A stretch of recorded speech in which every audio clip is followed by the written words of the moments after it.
I want to start with something today that I've kind of been sitting with for a while. And it's something we've all heard before. And it says, when people say time heals all wounds, I used to believe that because A, I didn't know any better, and B, I didn't have enough experience to know that simply just is not the truth.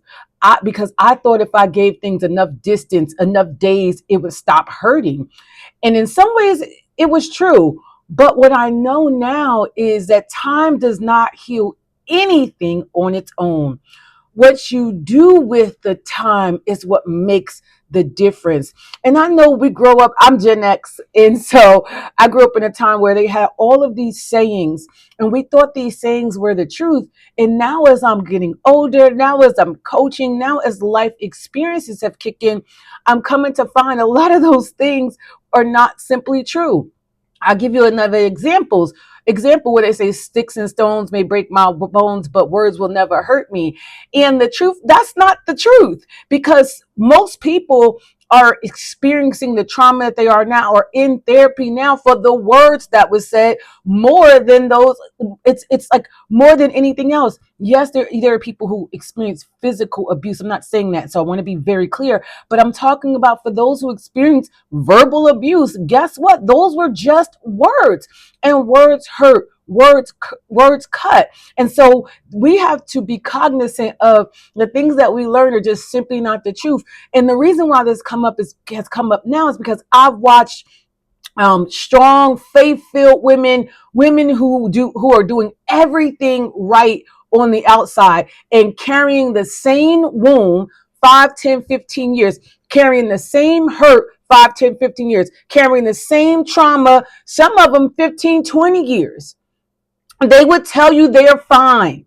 They've moved on, they've forgotten it, but the same patterns keep showing up. The same type of relationship, the same type of friends, the same type of walls that they've put up, the same ache underneath a very full, what they're saying is a full life because they're so busy being busy. I'm in all the things, all the committee. I'm fine just by myself.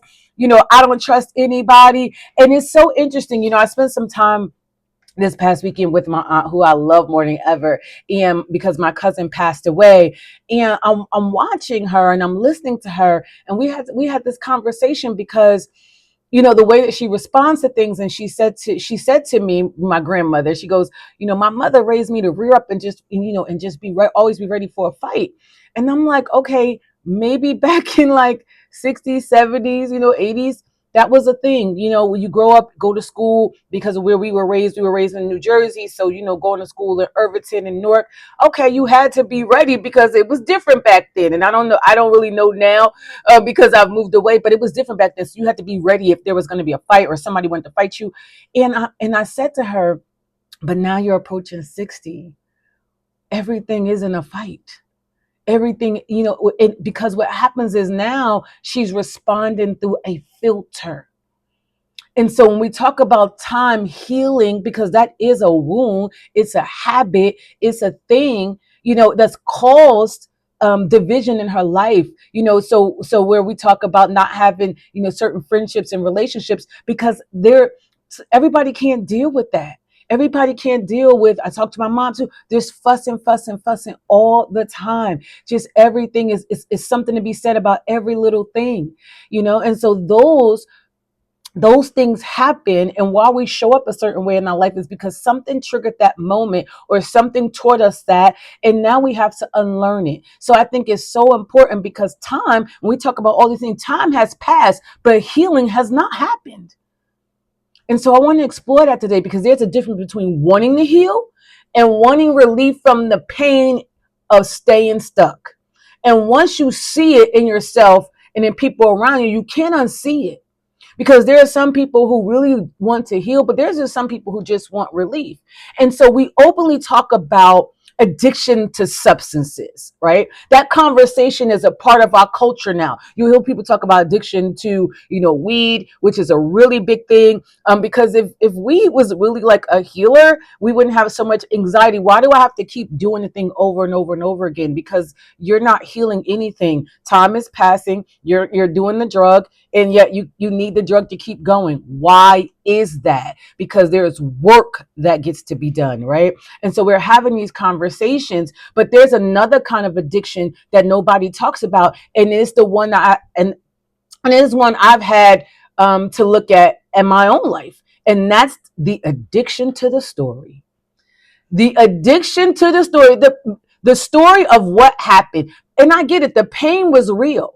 But over time, the story starts doing something different for us. It becomes the explanation, the reason why things have not changed, the reason why you haven't moved out of that environment, the reason why you stay stuck in that job, the reason why you stay stuck in that relationship, the reason why you don't let new people in, the reason why you don't get a coach, the reason why you don't go to therapy, the reason why you don't open up, the reason why you stay stuck in the same environment, the reason why there's still lack all around you, the reason why you haven't made the amount of money that you want to make, the reason why doors have not opened and growth has not happened. And I've done it myself. I've held on to narratives long past the point where they were no longer serving me.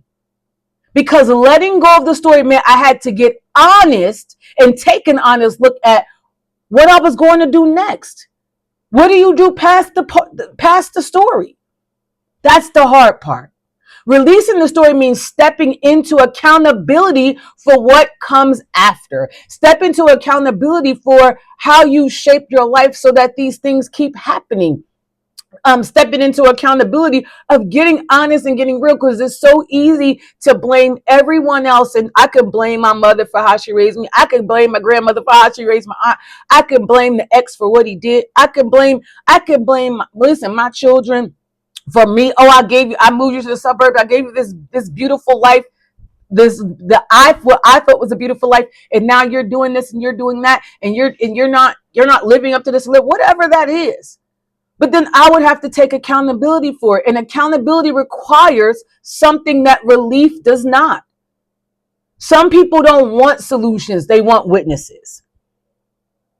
Some people don't want a solution. They want witnesses. What am I talking about? They want somebody to sit with them in the pain and agree that it makes sense to still be there, to still stay in that same place. That's why you ever notice that people pick up the phone and they'll call people over and over again. And then when you stop wanting to listen to the story, they'll find somebody else to keep talking to the same thing over and over again. If I keep saying the same thing over and over again and I find people that agree with me, that's why you find like-minded people on social media, the people who, when they put out some of the most egregious, nasty things about people, they'll go find a subset of people. Oh yeah, you're right. And it's all everybody. You can see everybody's trauma real life play out. It's particularly when I look at TikTok and people put something out, say somebody's having a bad experience with their mother. You can go underneath that section and see about 100 comments because it's I finally somebody who agrees with me. All Gen X parents are terrible, because of the way they raised us.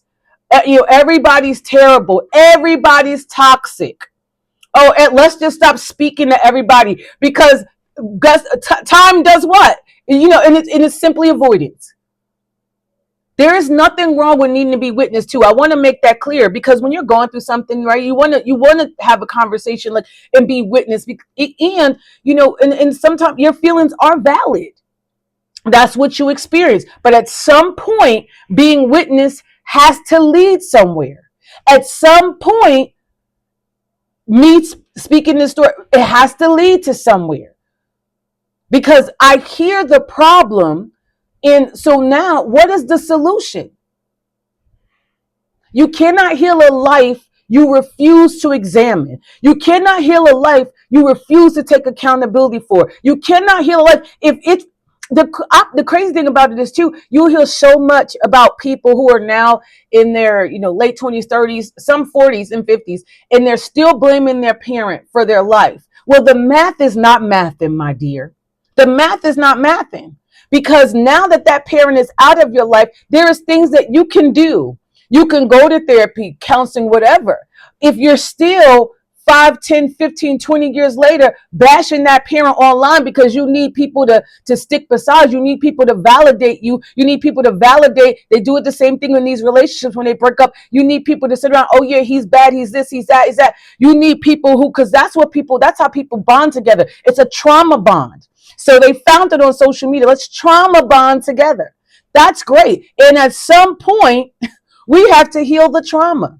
And so, something I learned, and this is why I don't do it on social media, is the things that cause me trauma and pain. Once I started taking true accountability for my life, there were some things that I thought then that I don't think now. Does it mean that those people were let off the hook? Absolutely not.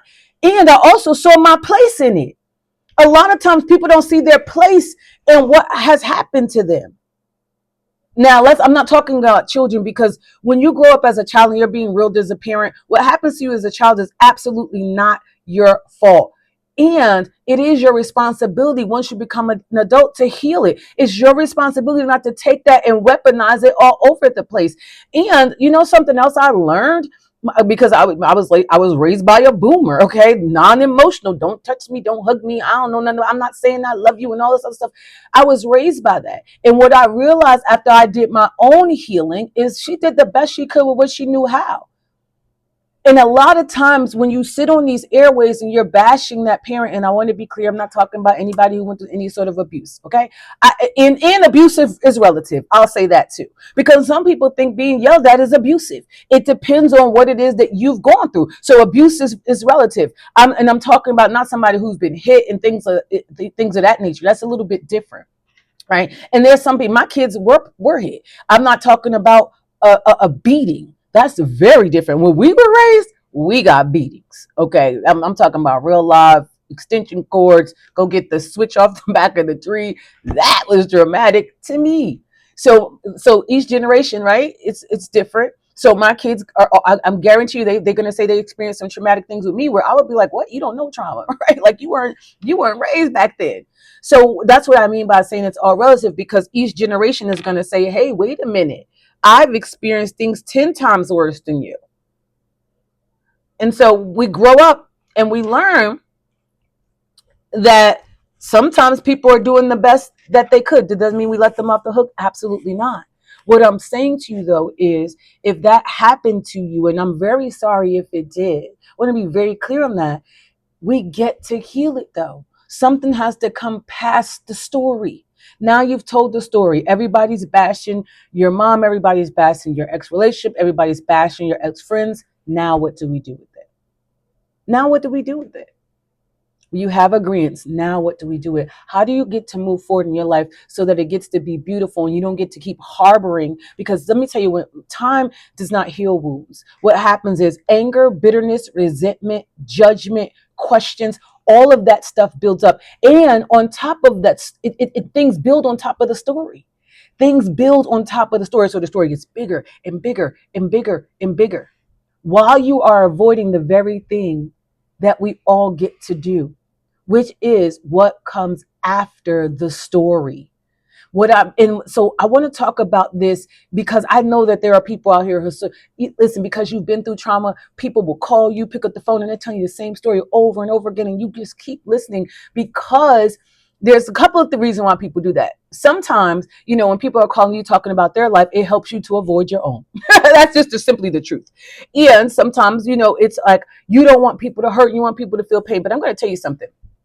Every time we engage in those same conversations, the same crisis complaint from someone who is not taking one step toward changing it, we are making a withdrawal from our own emotional account. Most of us don't realize we're doing it because we genuinely love the people we're showing up for. But love does not mean that we are immune to what it's going to cost you.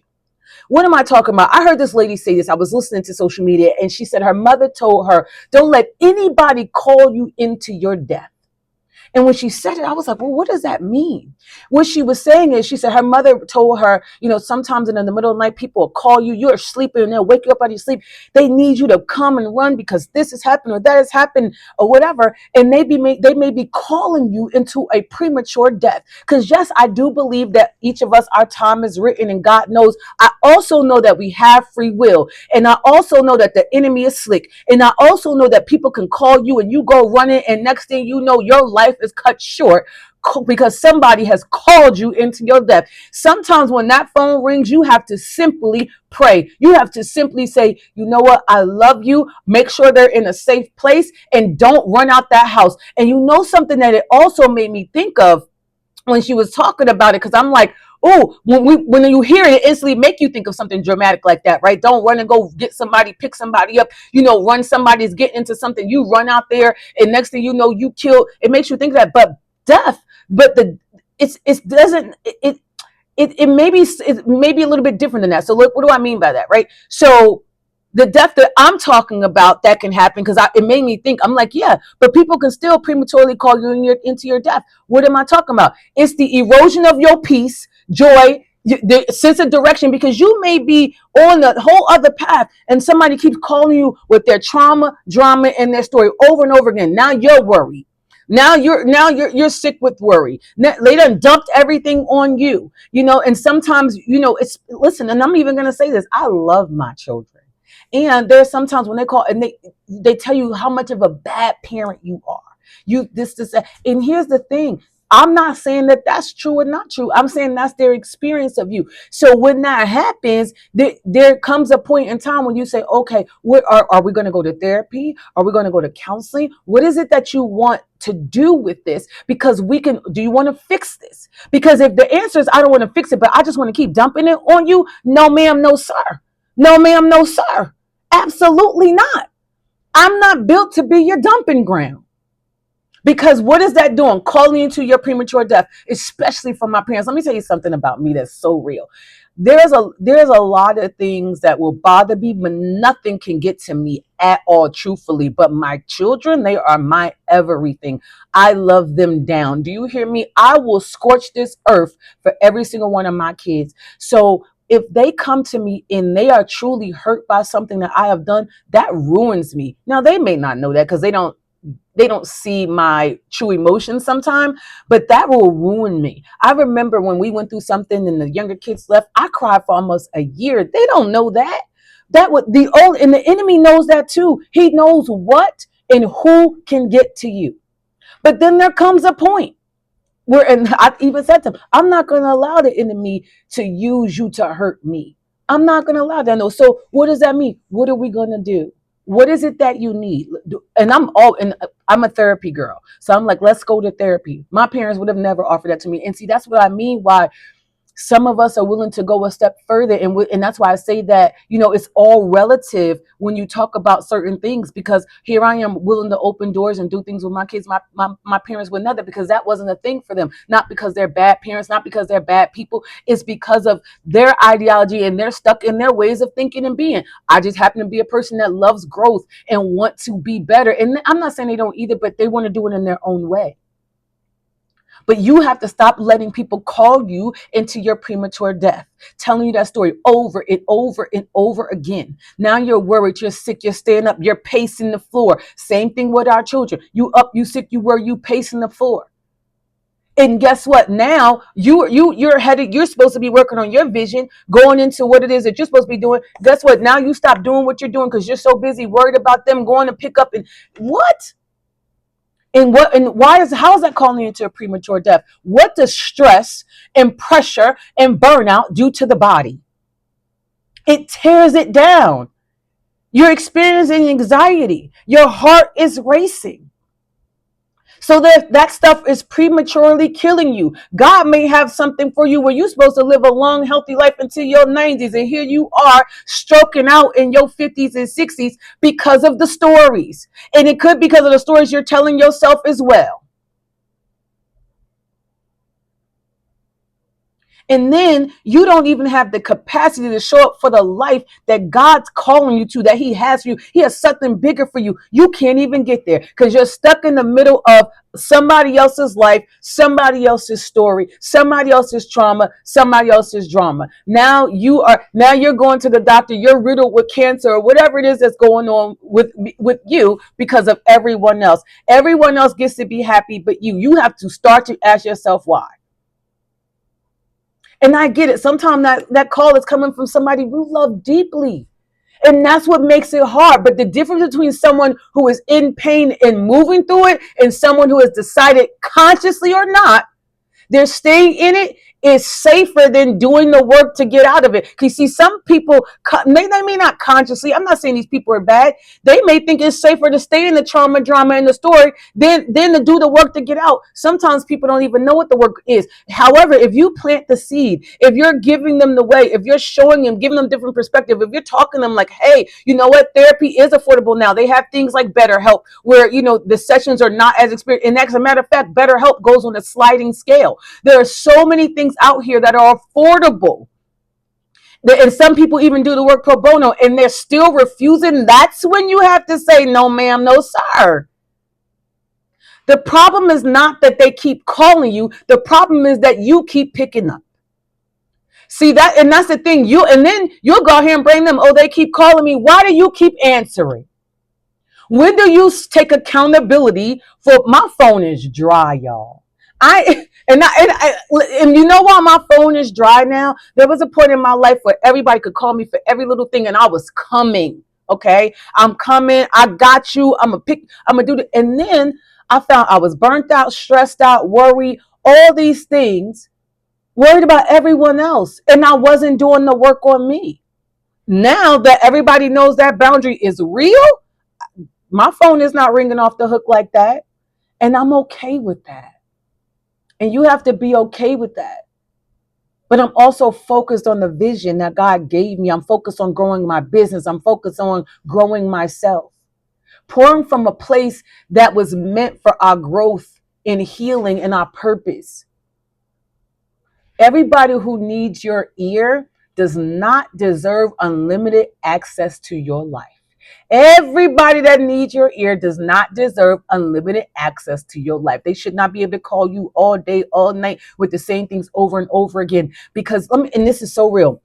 My aunt she lost her daughter. And now that's why I went to North Carolina to be with her. And my cousin, when she passed, she left two beautiful daughters, and one of them is back here with me now. So I go to be with my aunt. And one of my other cousins called because it was my cousin's birthday, and called, and they were saying to my aunt, like, yeah, like they were calling to check on her. But 2 minutes after, or not even 2 minutes, 2 seconds after I'm calling to check on you, they went into all the stuff that's happening in life. And this person, and I'm like, you didn't call to check on her. You called to tell the story again. You called to tell what's happening in your life. Now my aunt is sitting there. She's already sad and upset because her daughter left this earth at 36 years old. 36 years old, and now went from being a grandmother to now a mom again, raising her two granddaughters who she loves more than life. And people are calling, talking about their story in their life. That's what I mean.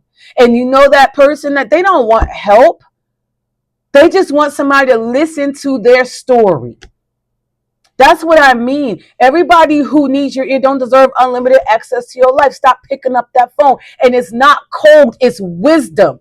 Learning to know the difference is one of the most loving things you can do for them and yourself. I'm telling you, and so many of us struggle with this because we were taught that being a good person means being available. I learned that too. My mom was like that. She was always there for her sisters, taking this person in and that person in, my uncle in, this one, that one, that's just who she was. And that love is measured by how much we give and how long you stay and how much you absorb. That's it. I want to offer you a different picture today. Think about how, for those of you who are believers, and for those of you who are not, it's perfectly okay with however you believe in. I'm not here to tell you who or what to believe in. I'm not here to change your mind. However come I in, I never back down to what I believe in, okay? So for those of you who are believers, think about how Jesus moved through the world. He helped people. He healed people. He loved people with a depth that we're still talking about 1,000 years later. But he never took on the burden of someone else's unwillingness to change. There were people who in the Bible who encountered him and walked away exactly the same. He didn't run after them. He didn't carry guilt for their choice. He loved them. Follow me. He loved them and trusted God with the outcome. He loved them and trusted God with the outcome. And that's the model that I've been coming back to lately. There are things, love can do, and then there's things that only God can do. There are things that love can do, and then there are things that only God can do. Only God. Listen, we can encourage people, we can pray for them, we can speak truth into their lives, we can speak life into them. We can show grace, but we cannot do their work for them. We cannot want their healing more than they do.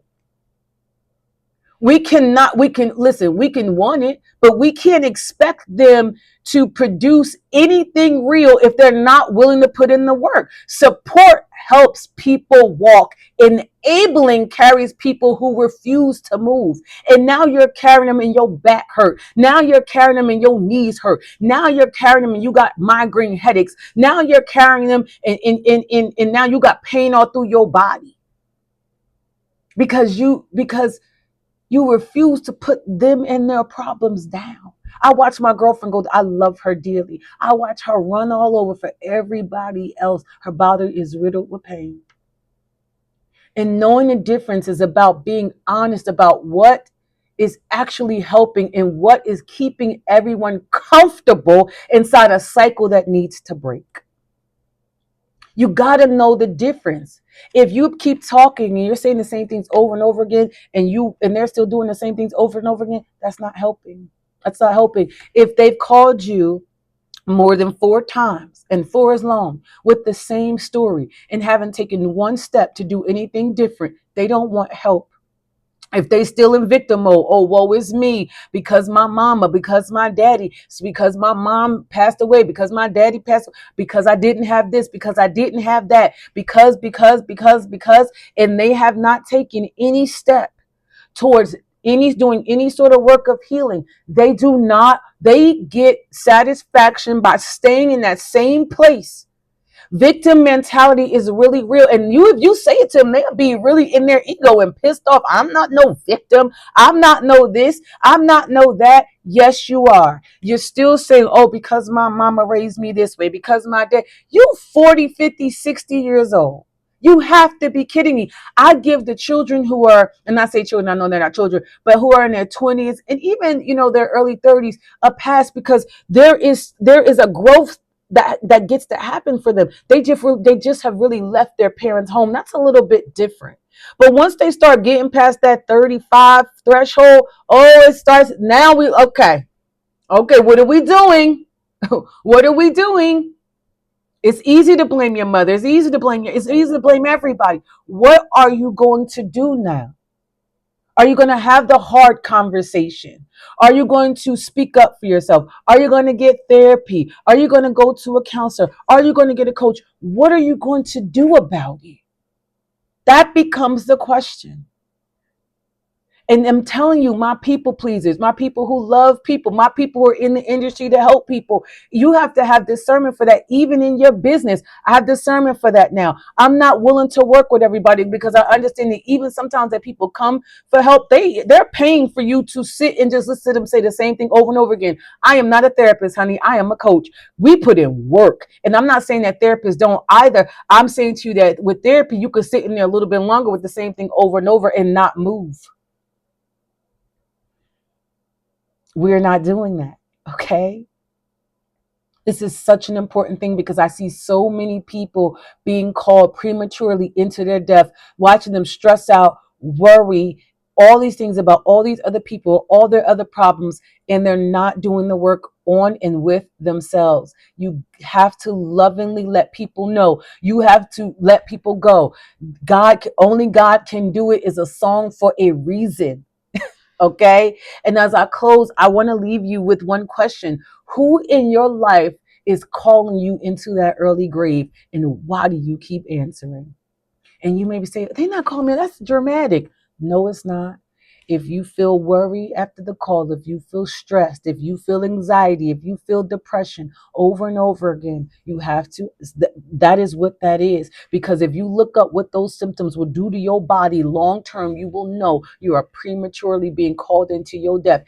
And you have to ask yourself, why do you keep answering? And I want you just to sit with that this week. It's not about judgment for them and feeling guilt and shame. It's not that. I teach my 3-step I have a 3-step process in my coaching program. And the number one thing we have to do is get real. That's the first thing that we do in my program. We get real, because if we don't get real, you cannot create a vision. You cannot, and you can't walk into it. We have to get real about where we are, what we're accepting into our lives. That is just an awareness, and self-awareness is everything, because the answer is almost always connected to something in us that still needs attention. See, what we do it because there's something in us that gets to be healed. And and sometimes it's a boundary that we haven't set. Sometimes it's a conversation that we're avoiding. There's a part of us that still believes that our value is measured in how much we give, how much we give to our family. I know some people who give everything to their family, and they're sitting now, not in a relationship, unhappy, all because they believe they got to do all this for their family and do nothing for themselves. You know, there is even written, I wrote to my children, to each one of them, that, I desire for them to always be there for one another, but not at the cost of your life. Absolutely not. Absolutely not. I tell them all the time, I want it, because I believe in them having a close knit relationship. I always tell them, you are all you got, and it's y'all against the world. You never fight with each other. I don't understand parents. I never allow my children to hit each other. Fight your sister and brother? Absolutely not, and not on my watch. You're gonna have to fight me first, okay? Because I understand that their relationship is so important and vital. And I always still tell them, but not at the cost. You should not at the cost of you going broke. You can't help them if you poor. Okay? Like, I teach them the realness. Be there for one another, of course, but not at the place where it's costing you your life. No. You are not called to save and or fix everyone. You are called to steward the peace, purpose, and the life God has placed inside of you, and trust him enough to do the work. Trust him enough to do the other work in those people that only he can do. And it's even for relationships. You can't do it. You can't. You have to get in that closet and pray. You have to get on your knees and pray. You have to get in your car and pray. You have to get in the spirit. Because there's only some things that only he can do. And some people are just not committed to healing. They're committed to the story they've been telling. And the most loving thing, I promise you, the most loving thing you can do for yourself and for the people around you is to get to learn the difference between the two. Carrying people, oh my God, was never your assignment. Carrying people was never your assignment. Loving them was. Carrying people was never your assignment. Loving them was. And I love you, and I pray this helps you. And if you know someone else this could be a help to, please share. Please like, share, subscribe. And I will talk to you next Sunday. I love you. Bye now.